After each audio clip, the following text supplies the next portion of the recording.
Hello from I am Bodhya. I am Sujit and I am going to be exploring various cultures and businesses by speaking to people in the native language. Let's go. और अनिश भाई की हाल चाल?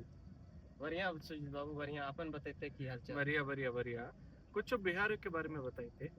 बिहार के बारे में बात करबे तब बिहार इतिहास काफी पुरानो रहलो छे जितना कि चंद्रगुप्त से लेकर चाणक्य तक हम देखबे कि राजनीति से लेकर पढ़ाई तक फील्ड में ओकरो कंट्रीब्यूशन रहलो छे.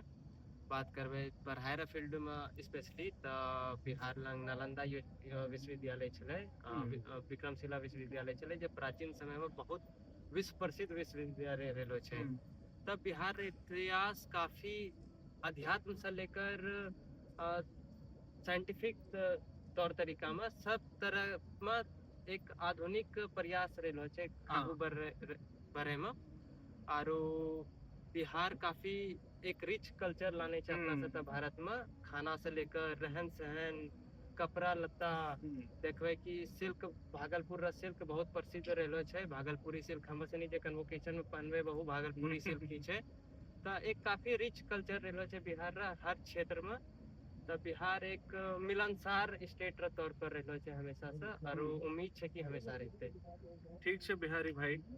जय हिंद जय बिहार. जय हिंद जय बिहार. Ron Rami, സുഖമാണോ?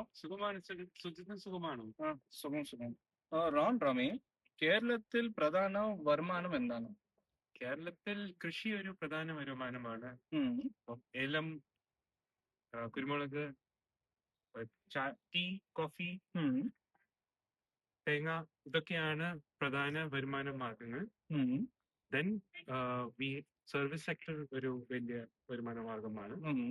പിന്നെ പറയുമ്പോൾ ടൂറിസം, ഓക്കെ, ഇടുക്കി, പിന്നെ ഫുഡ് കൊച്ചി, ഇവിടെയൊക്കെ കുറെ ആൾക്കാർ വരാറുണ്ട്. സോ ഇതൊക്കെയാണ് ഇവിടെയുള്ള business. Very good Ron ramie. So Ron ramie, ഞാൻ കേരളത്തിൽ വന്നാൽ എനിക്ക് എന്ത് കിട്ടും? എല്ലായിടത്തും ഈ പറഞ്ഞ ടൂറിസം സ്ഥലങ്ങളിലൊക്കെ കൊണ്ടുപോവാം. പിന്നെ സദ്യ തരാം. പിന്നെ അത് കഴിഞ്ഞിട്ട് പായസം കഴിക്കാൻ കൊണ്ടുപോവാം. ഇതൊക്കെ അടിപൊളിയാണ്. ട്രൈ ചെയ്ത് നോക്കണം. അടിപൊളി.